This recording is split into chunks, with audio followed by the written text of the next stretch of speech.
The scent of burnt coffee and stale ambition clung to the air in the daily grind, a scent Liam Callaghan knew all too well. It was the perfume of his life for the past 5 years.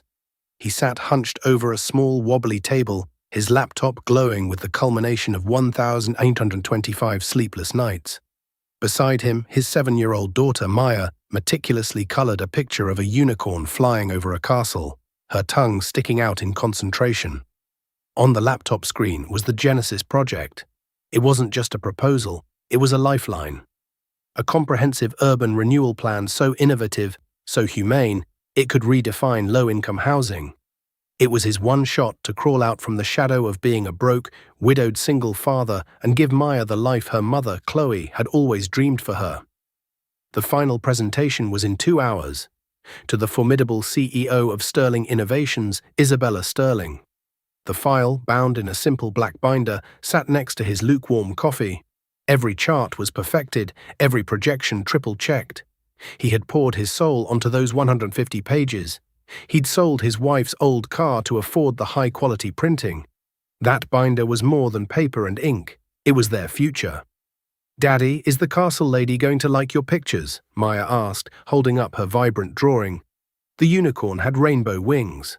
Liam smiled, the first genuine one all morning, and smoothed her hair. "They're not pictures, sweetie. They're plans. But yes, I hope she likes them very much. If she does, you can have a bedroom with walls you can actually paint pink." Maya's eyes widened. "And a window that looks at trees, not bricks." "And a window that looks at trees," he promised, his heart aching with the weight of that promise. The bell above the cafe door chimed, and a sudden chill swept through the room, cutting through the warm, coffee-scented air. Heads turned. A woman stood framed in the doorway, exuding an aura of such cold, calculated power that the ambient chatter of the cafe seemed to shrink away from her. She was tall and severe, dressed in a white pantsuit so immaculate it seemed to repel the very grime of the city. Her dark hair was pulled back into a chignon so tight it looked painful. This was Isabella Sterling. Liam's heart hammered against his ribs. He'd only seen her in magazines and on business news channels. In person, she was an ice sculpture of success. She scanned the cafe with an expression of profound disappointment, as if the mere existence of a place that served coffee for under $10 was a personal insult.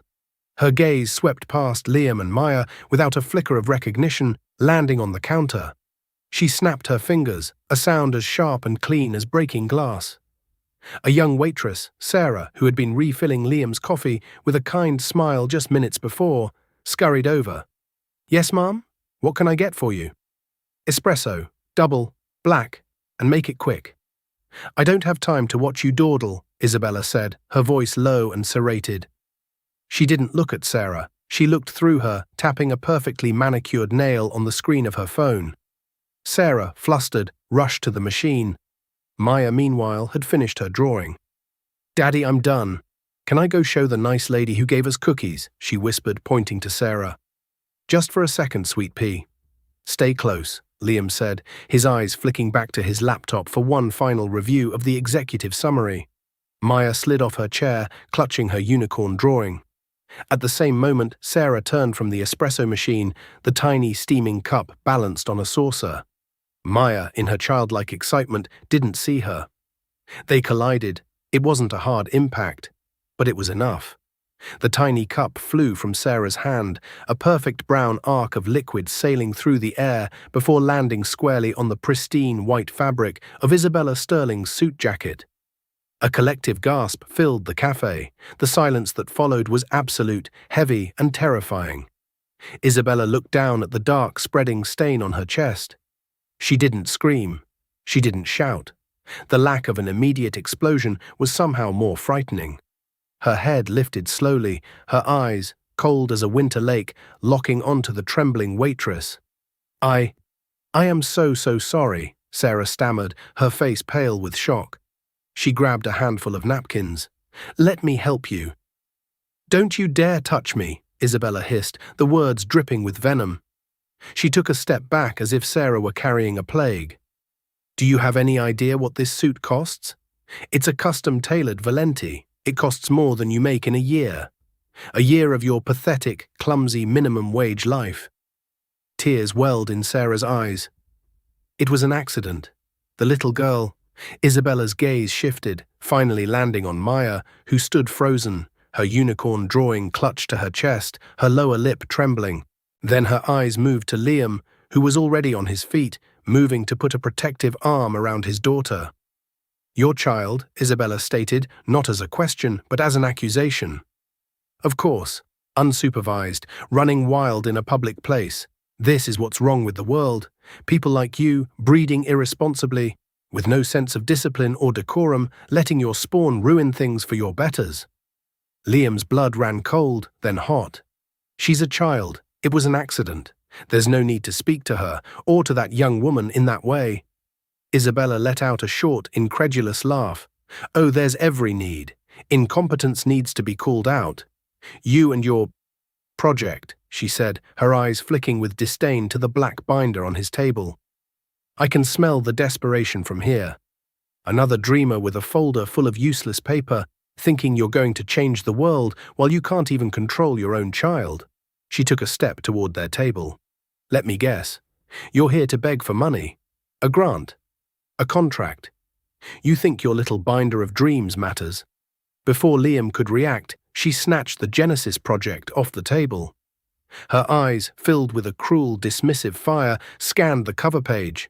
Genesis project, she sneered. How pathetically optimistic. Please, Liam said, his voice tight, trying to keep his composure for Maya's sake. That's 5 years of my life. My presentation for me, I know, she cut him off. And I've just seen all I need to. I don't do business with failures. People who can't manage a simple coffee shop meeting certainly can't manage a multi-million-dollar urban renewal project. And then she did something that shattered the world. She turned, walked the 3 steps to the cafe's large decorative brick fireplace where a low gas fire flickered for ambiance, and without a moment's hesitation, she tossed the binder into the flames. The room was silent, save for the sound of the fire. The plastic cover of the binder began to curl and melt. The edges of the pages, 5 years of his life, his wife's memory, Maya's pink bedroom, turned brown, then black, before erupting into a hungry orange flame. Liam stood, paralyzed. It wasn't just paper burning. It was hope. It was his last chance. Maya let out a terrified sob and buried her face in his leg. Isabella Sterling brushed a piece of imaginary lint from her stained sleeve. She turned to the cafe's stunned manager, who had just emerged from the back. Fire her, she commanded, pointing a finger at the still crying Sarah. And send me the bill for this suit, Sterling Innovations. You know where to find me. She gave Liam one last look of utter contempt. Consider your proposal rejected. With that, she turned and swept out of the cafe, leaving behind the smell of burnt plastic, the sound of a child's weeping, and the silent smoking ashes of Liam Callahan's future. For a long moment, Liam couldn't move. The world had compressed into a single roaring point of white noise in his ears. He could feel Maya's small body shaking against his leg, her sobs muffled by the fabric of his jeans. The other patrons in the cafe were statues, their faces a mixture of shock, pity, and fear. The manager, a portly man named Mr. Henderson, was stammering, his face a blotchy red as he looked from the fireplace to the devastated Sarah.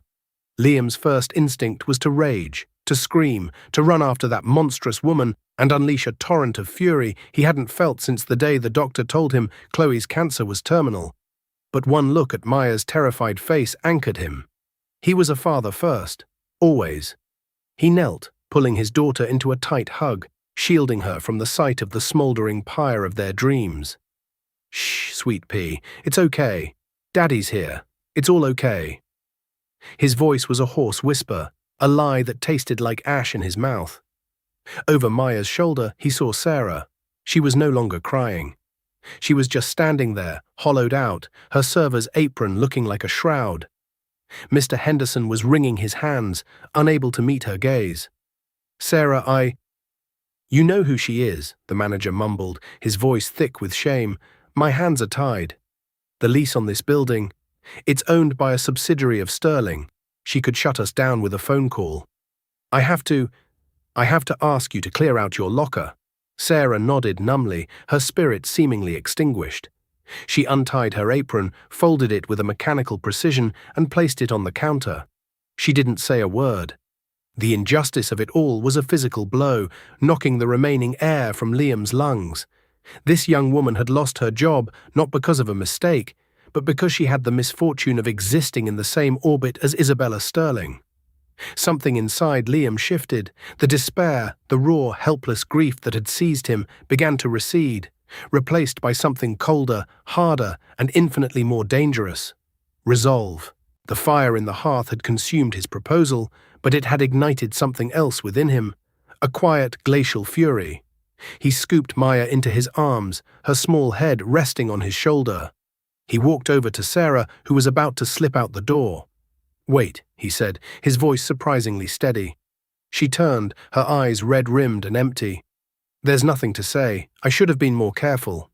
"No," Liam said, his tone firm. "You did nothing wrong. This was not your fault."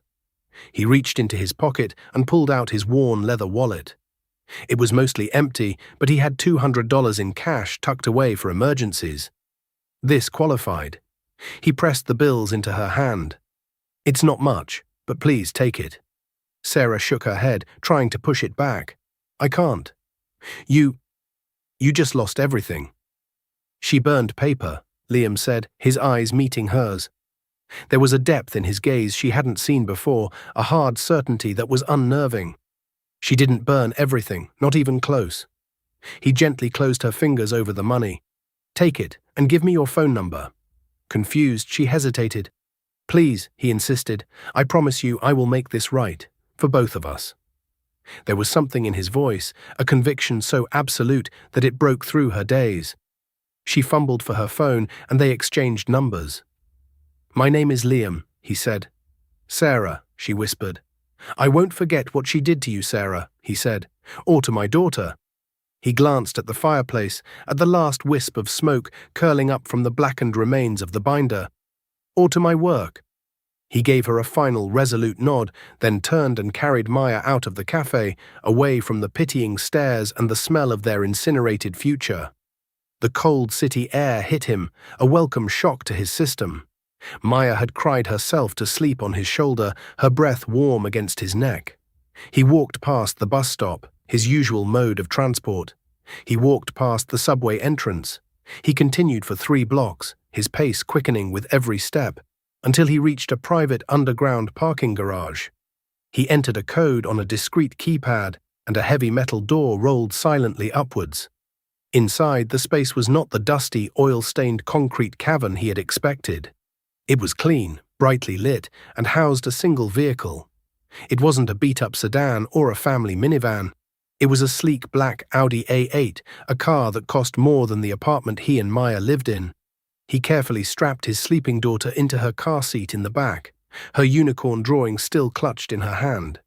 He slid into the driver's seat, the scent of rich leather a stark contrast to the burnt coffee of the cafe. He didn't start the engine. Instead, he pulled out a slim, encrypted satellite phone from the glove compartment. A phone that had never been used to order a pizza or check the weather. He pressed a single speed dial button. It was answered on the first ring. "Arthur," Liam said, his voice devoid of any of the desperation or defeat he had projected in the cafe. It was the voice of a man accustomed to command. "Liam," came the calm, cultured voice on the other end. "I was expecting your call. How did the final observation go?" Liam leaned his head back against the headrest, his eyes closing for a brief moment. He saw the flames licking at his work, saw the terror on his daughter's face, the humiliation on Sarah's. "She's worse than we thought, Arthur," Liam said, his voice dangerously quiet. "Far worse. She burned it, in front of my daughter." There was a pause on the other end. "She burned the Genesis project?" Arthur asked, a note of disbelief in his voice. "A copy," Liam clarified, "but she thought it was the original. She didn't just reject it. She tried to humiliate me. She had an innocent waitress fired. She terrified my child. The test is over." "I see," Arthur said, his tone shifting from inquisitive to professional. "Your father's reservations were well-founded." "My father was too patient," Liam countered. "This has gone on long enough." Her cruelty is a liability, and her leadership is a cancer on everything he built. "What are your instructions?" Arthur asked. Liam opened his eyes. They were no longer the eyes of a struggling single dad. They were the eyes of a predator. "It's time," Liam said. "Execute the final phase. Call an emergency meeting of the board for 9 a.m. tomorrow. My attendance is mandatory. And Arthur, pull every file we have on Isabella Sterling, her contracts, her expense reports, her offshore accounts. Everything.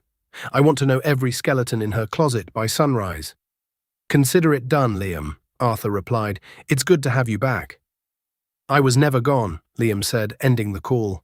"I was just waiting."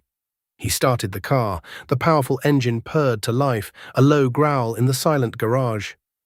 As he pulled out into the city streets, he glanced in the rear-view mirror at Maya, sleeping peacefully. The promise he made to her in the cafe echoed in his mind. A pink bedroom. A window with a view of trees. He was still going to give her all of that. But first, he was going to burn down an empire. And he was going to build a better one from the ashes. The penthouse office of Isabella Sterling was a monument to minimalist arrogance. It occupied the entire top floor of the Sterling Tower, a gleaming spear of glass and steel that pierced the city skyline. Floor-to-ceiling windows offered a godlike view of the metropolis below, rendering the cars and people into insignificant specks. The furniture was sparse and brutally expensive. A single black desk that looked like a shard of obsidian, 2 severe leather chairs, and nothing else. There were no family photos, no personal trinkets. The only art was a massive, chaotic, abstract painting on one wall, a storm of angry red and black strokes. It was a space designed not for work, but for intimidation. Isabella stood before the window, a fresh cup of espresso in hand, wearing a sharp, navy blue suit that had replaced the coffee-stained white one. She felt a grim satisfaction. The incident at the cafe had been an irritating distraction, but it had served a purpose. It had reaffirmed her worldview. The world was divided into the strong and the weak, the predators and the prey. That pathetic father and his folder of nonsense were the prey. She was the predator. She had crushed his little spark of hope, and it had felt good, like scratching an itch. Her assistant, a perpetually nervous young man named David, entered the office, walking on eggshells. "Ms. Sterling, your 9 a.m. is here." "I don't have a 9 a.m., she said without turning. "I cleared my morning to finalize the Kyotech acquisition. Get rid of them." "Ma'am, it's not on your schedule because it's an emergency board meeting," David stammered. "I just received the notification an hour ago. It was called by the majority shareholder." Isabella finally turned, an eyebrow arched in annoyance. "The Callahan Holdings Group, they never call meetings. They're silent partners, content to cash their dividend checks. Old Arthur Vance is their proxy, and he hasn't requested a meeting in 5 years. What could possibly be so important?" "I don't know, ma'am," David said, swallowing hard. "But they said attendance is mandatory, and there's a man here to see you. He says it's urgent." "I'm not seeing anyone," she snapped. "Tell him to make an appointment." "He doesn't have one," a calm voice said from the doorway, "but I'm here anyway." Isabella's head whipped around. Standing in the entrance to her sanctuary was the man from the cafe. Liam Callahan. But it was not the same man. The worn-out jeans and faded jacket were gone. He was dressed in a perfectly tailored charcoal grey suit that spoke of quiet, old money. The desperate, hopeful anxiety in his eyes was gone, replaced by an unnerving calm, a focused intensity that made the hairs on her arms stand up. He didn't look like a beggar anymore. He looked like a judge. "You," she breathed, a mixture of shock and fury coloring her tone. "How did you get past security?" "David, call them right now. Have this stalker removed from my building." David fumbled for his phone, but Liam raised a hand, and the gesture had such quiet authority that David froze. "That won't be necessary, David. You can go," Liam said. His voice was the same, yet entirely different. It held an echo of power, a resonance she had only ever heard in boardrooms filled with billionaires. David looked at Isabella, then at Liam, a terrified mouse caught between 2 lions. "Go," Liam repeated, his eyes never leaving Isabella's. David practically fled from the room. "I don't know what kind of game you think you're playing," Isabella spat, regaining her composure and cloaking herself in rage. "Did you come here to beg? To sue me for your pathetic little project? My lawyers will bury you so deep you'll be coughing up legal fees for the rest of your miserable life." Liam walked slowly into the office, his expensive leather shoes making no sound on the polished concrete floor. He didn't look at the view or the art. He looked only at her. "I'm not here to sue you, Isabella," he said, his voice level, "and I'm not here to beg." He stopped in front of her obsidian desk and placed a thick, leather-bound portfolio on its surface. It landed with a soft, final thud. "What is that?" she demanded.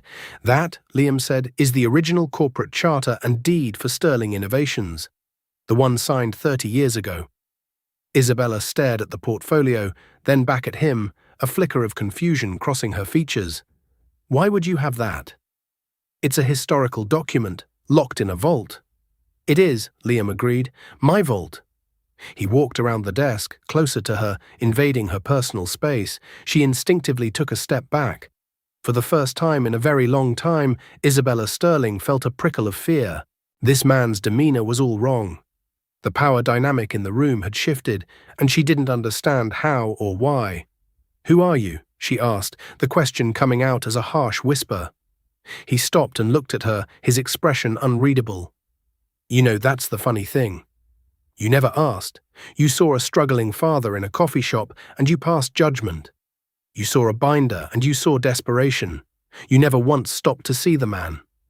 He reached into his suit jacket and pulled out a simple, gold-plated lighter. He flicked it open, the flame appearing with a quiet snick. "My name," he said, his voice dropping slightly, "is Liam Callahan. My father was Alistair Callahan." The name hit Isabella like a physical blow. Alistair Callahan, the legendary reclusive founder of Callahan Holdings, the parent company that owned 70% of Sterling Innovations. The man who had personally appointed her as CEO 6 years ago, just before he retired completely from public life. He had a son, she knew that. A son who had vanished from the corporate world after his wife died, wanting nothing to do with the family business. "You're Callahan's son?" she stammered, the blood draining from her face. "I am," he said. "When my father retired, he didn't just hand over his proxy. He transferred his entire controlling interest to me. For the last 5 years, Isabella, I haven't been a silent partner. I've been your boss, a very, very quiet boss." The pieces began to click into place in her mind, each one a shard of ice in her gut. His presence, his confidence, the emergency board meeting. The Genesis project, she whispered, her mind reeling. The presentation was a test, Liam finished for her, his voice cold as the grave. "The final test. I designed it myself. It's a viable, profitable, and ethical project. It's everything this company was supposed to stand for. I wanted to see what the leader of my company, the woman my father entrusted with his legacy, would do with it. I wanted to see if there was any humanity left in you, or if the power had corrupted you completely." He gestured around the sterile, opulent office. "I think I have my answer." He held the lighter's flame to the corner of the thick portfolio on her desk.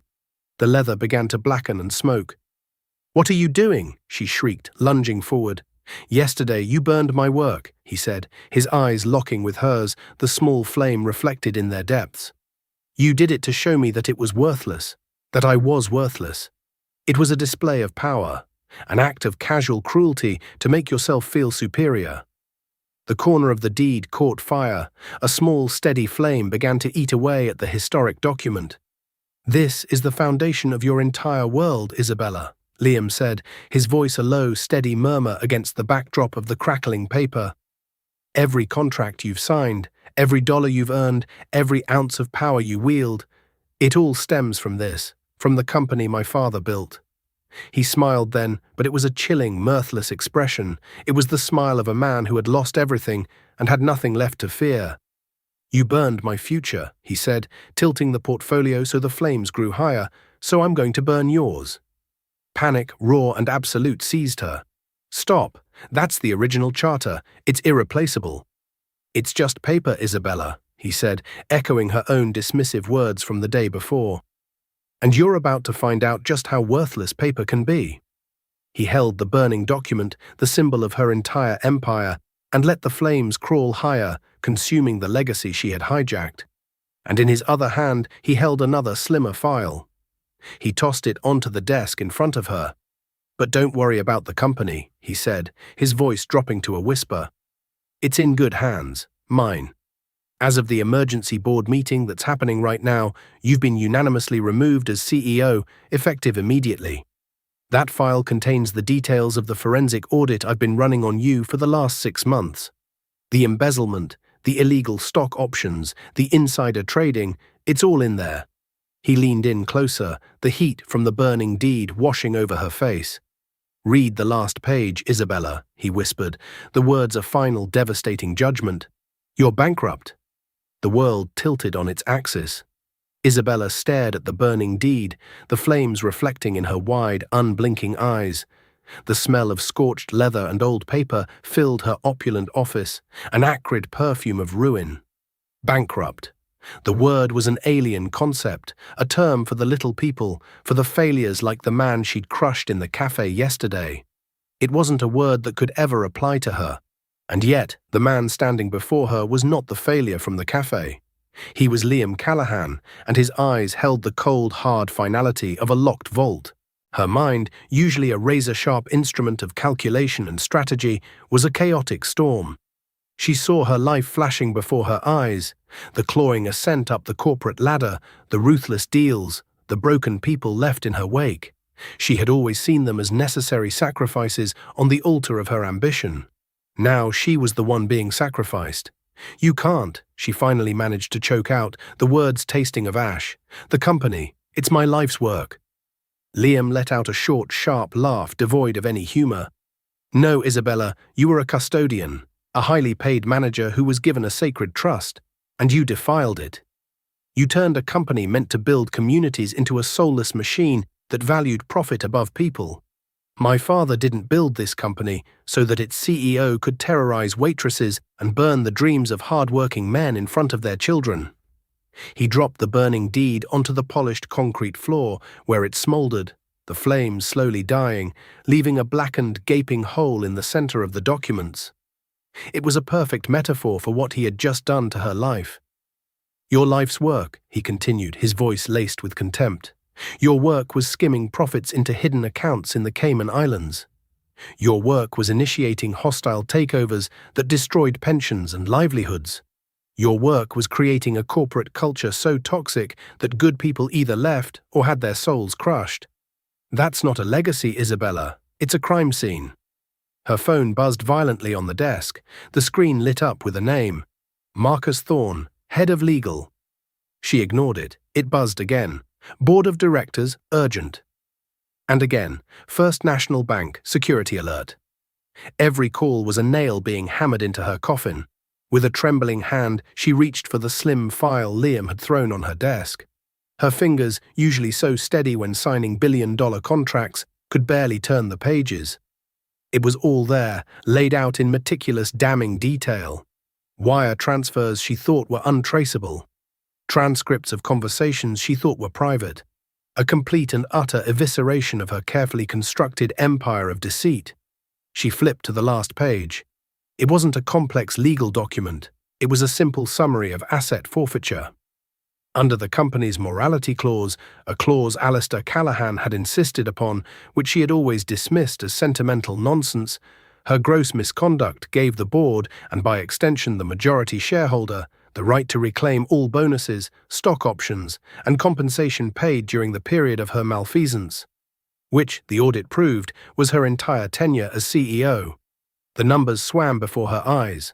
Her penthouse, paid for with a bonus from the Kiotech deal, her portfolio of stocks, built on insider information, her art collection, her cars, her offshore accounts, all of it gone. Wiped out. The document didn't just fire her, it unmade her. It stripped her of everything she had stolen and left her with nothing but the debts she had incurred to maintain her lavish lifestyle. She was less than bankrupt. She was a ghost, a financial spectre with a negative net worth. The door to her office burst open. 2 broad-shouldered security guards, men she had hired herself, stood there. But they weren't looking at Liam. They were looking at her. Behind them stood David, her former assistant, his face pale but resolute. And next to him was a man in his late 60s with kind eyes and a spine of steel, Arthur Vance. "Isabella Sterling," Arthur said, his voice calm but carrying the immense weight of the law. "On behalf of the Board of Directors of Callahan Holdings and Sterling Innovations, you are hereby ordered to vacate the premises immediately. Your corporate accounts have been frozen, and your access to all company property has been revoked. These gentlemen will escort you out." Isabella looked from Arthur to Liam, a wild, cornered look in her eyes. "You planned this? All of it?" "No," Liam said quietly. "You did. Every cruel decision, every unethical shortcut, every person you stepped on to get to this office. You built this moment yourself, Isabella. I just held up the mirror." The security guards stepped forward. One of them held an empty cardboard box. "Your personal belongings, ma'am."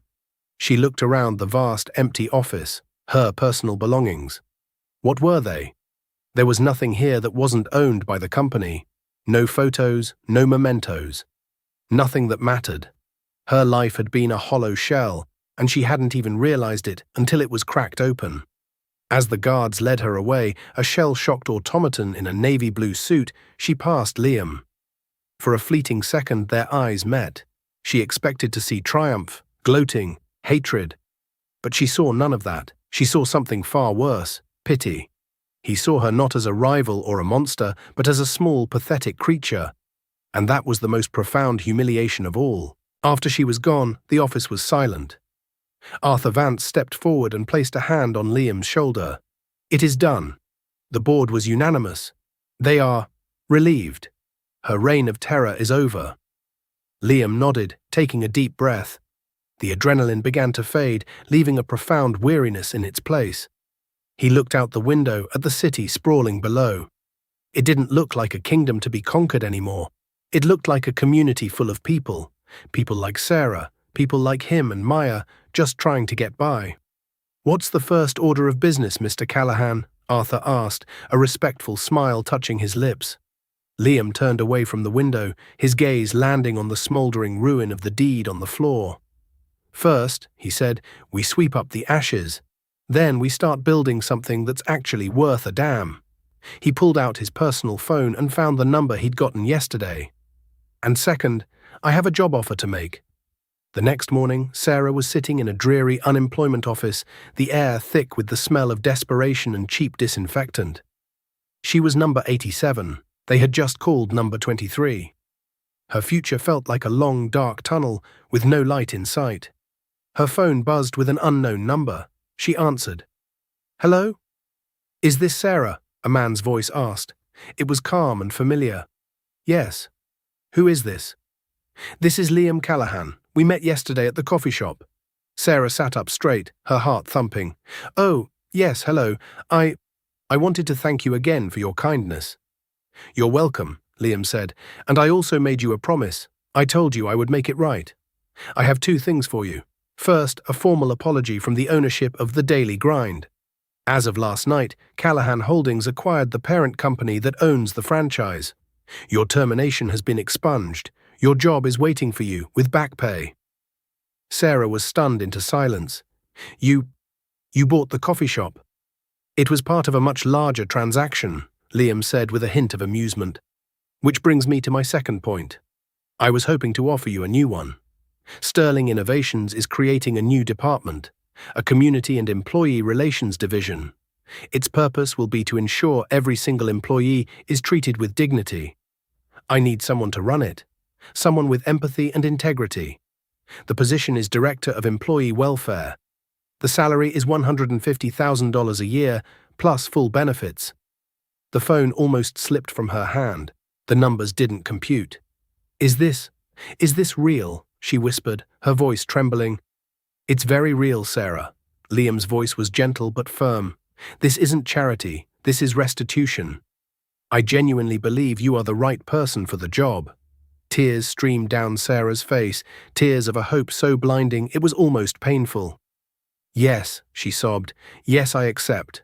When the call ended, she sat there, phone in her hand, tears flowing freely. The woman at the counter called out, "Number 24." Sarah stood up, walked to the trash can, and dropped her number 87 ticket inside. She walked out of that dreary office and into the bright, uncertain, and suddenly wonderful first day of the rest of her life. 2 days later, Isabella Sterling stood in a sterile temporary corporate apartment she had to vacate by noon. It was all she had left. Her bank accounts were frozen, her credit cards declined. She was a pariah. The news of her ousting was everywhere, framed as a heroic coup by a long-lost heir against a corrupt tyrant. She had been tried and convicted in the court of public opinion before any formal charges were even filed. She took her last Valenti suit to a high-end consignment shop. The owner, a woman with bored eyes, held the fabric up to the light. "There's a faint stain here," she said, her voice dripping with condescension. "I can give you 200 for it." 200? Isabella's voice was a strangled whisper. "This suit cost $10,000. The woman shrugged. "Take it or leave it. Damaged goods don't move well." Isabella took the money, her face a mask of shame. The cash felt greasy in her palm. It was enough for a deposit on a squalid room in a part of the city she used to fly over in her helicopter. As she walked, a cold drizzle began to fall, plastering her thin blouse to her skin. She saw a "Help Wanted" sign in the window of a luxury boutique. Swallowing her pride, she smoothed her hair, composed her features into a mask of authority, and walked in. The manager, a sharp young woman in her late 20s, looked her up and down. "Can I help you?" "I'm here about the position," Isabella said, trying to inject her voice with its old, commanding tone. The manager's eyes narrowed, then widened in recognition. A cruel, knowing smile spread across her face. "Oh, I know who you are. You're Isabella Sterling." Her voice was loud enough for other customers to turn and stare. "I'm sorry," she said, savoring each word.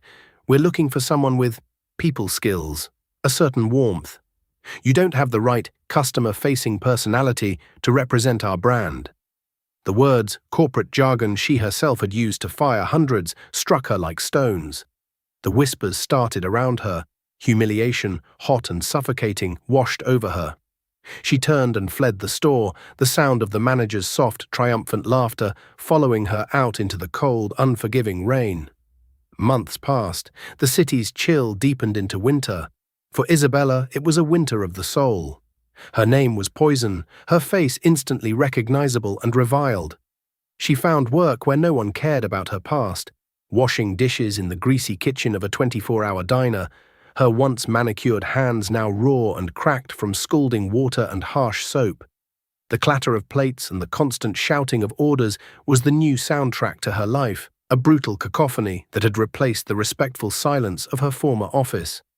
One night, exhausted and smelling of stale grease, she was scrubbing a burnt pan when a new hostess started her shift. The young woman's face was familiar. It took Isabella a moment, her mind sluggish with fatigue, to place her. It was Emily, a junior analyst from Sterling's marketing department, a bright, ambitious girl whom Isabella had fired on the spot 2 years ago for questioning a data point in a quarterly report. The data point had been wrong, a fact Isabella had known and buried to make her numbers look better. Emily saw her. Her eyes, once full of admiration, now held a galaxy of cold stars. She didn't say a word. She just watched Isabella scrub, a faint, pitiless smile on her lips. That silent judgment was worse than any shouted insult. It was the full, crushing weight of her karma, served on a dirty plate in a hell of her own making. That night, Isabella didn't go back to her rented room. The landlord had changed the locks. She spent her first night in a homeless shelter. Meanwhile, Sterling Tower was being reborn. Liam had taken over Isabella's former office, but it was unrecognizable. The obsidian desk was gone, replaced by a large circular oak table where architects, engineers, and community leaders now sat as equals. The angry abstract painting had been replaced by a floor-to-ceiling architectural rendering of the first Genesis community, vibrant with green spaces and sunlit homes. Sarah, now the director of employee welfare, thrived. Her office was a place of refuge, not fear. She implemented new policies, subsidized childcare, mental health support, anonymous grievance channels that were actually investigated. Productivity and morale skyrocketed. She was a living testament to the company's new soul. One afternoon, Liam and Arthur stood before the board. A few of the old guard remained, their skepticism still palpable. One of them, a man named Garrett Thorne, who had been Isabella's staunchest ally, cleared his throat. "Mr. Callahan," he began, his tone condescending, "while these community projects are admirable, our primary duty is to the shareholders. Our Q4 projections are down 3% since you took over. Can you explain this dip in profitability?" Liam didn't flinch. He simply smiled.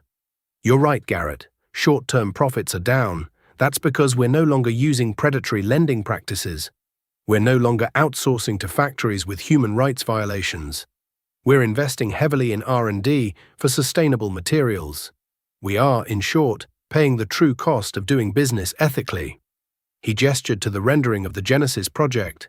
"And this? This isn't a charity, it's the biggest investment in our company's future. It's a vertically integrated supply chain. We're building the homes, installing our own smart grid technology, and creating a new, loyal customer base. The long-term projections show a 40% growth in a new market sector over the next decade. We're not just making money, Garrett. We're making a future." Isabella was playing checkers. We are playing chess. A silence fell over the room. It was the silence of grudging respect, turning into genuine awe. Garrett Thorne leaned back in his chair, defeated. Liam wasn't just a man with a heart, he was a visionary with teeth. A year after the incident in the coffee shop, Arthur entered Liam's office. "It's done," he said quietly. "We break ground on the first Genesis site next week." "That's fantastic news," Liam said, a genuine smile lighting up his face. "There's more," Arthur said, his expression somber. "I have a final report on Isabella. She's been at the municipal shelter on 5th Street for 3 months. She's broken, Liam. All the fight is gone." Liam was silent for a long time, looking out the window at the city. He walked over to a small framed photo on his credenza. It was a picture of his late wife, Chloe, her smile as bright as the sun. "You know, Arthur," Liam said quietly, "Chloe sketched the first designs for Genesis on napkins, in a cafe just like the one where this all started. She believed you could build a better world, one compassionate brick at a time. When she died, I found those sketches. That's when I knew I couldn't just walk away. I had to use my father's legacy to build her dream." "She would be so proud of you, Liam," Arthur said, his voice thick with emotion. "That's why Isabella gets a chance," Liam said, his decision solidifying. "Chloe would have insisted. It's easy to show compassion to the deserving. The real test, the only one that matters, is showing it to those who we think don't. Vengeance builds nothing, Arthur. It just salts the earth. We're builders." He turned to his old friend. "Arrange for an application for the Genesis housing lottery to be given to her, anonymously. Make sure her number is chosen. Everyone deserves a roof over their head. A chance to start again." 2 weeks later, Isabella sat on a thin cot in the noisy, crowded shelter. She was gaunt, invisible, just another ghost haunting the edges of society. A social worker handed her an official-looking envelope. She opened it with numb fingers. It was an acceptance letter. She had been awarded a subsidized one-bedroom apartment in a new development, the Genesis community. Her breath caught in her throat. A glossy brochure slipped from the envelope. It showed pictures of bright, clean apartments, community gardens, a library, a daycare. It was a paradise she couldn't have imagined. And on the front, the project's motto was printed in clean, simple font, "Building a foundation for a better future." It was the dream she had thrown into the fire. Tears, hot and unfamiliar, streamed down her face. It wasn't triumph. It wasn't a trap. It was grace, a concept she had never understood. She had been defeated not by the cold fury of an enemy, but by a compassion so absolute it was incomprehensible. To be saved by the very ideal she had tried to destroy was a more profound and permanent sentence than any prison. Her empire of cruelty had been answered with a quiet act of creation. In his spacious, sun-drenched kitchen, Liam flipped a pancake shaped like a unicorn. Maya sat at the table, her new bedroom down the hall painted a perfect shade of pink. Outside the large window, the leaves on the oak tree rustled in the breeze. Daddy, are you the castle king now? She asked, a smudge of syrup on her nose. Liam smiled, placing the pancake on her plate. Something like that, sweet pea. But I'm still your daddy first. He had burned down an empire, not for revenge, but to clear the ground. Now, on that cleared ground, he was building a legacy. It was a legacy for his daughter, in a world he was reshaping in the image of his wife's loving heart. And in that quiet, sunlit kitchen, Liam Callahan, the dad who had become a king, finally felt like he was home.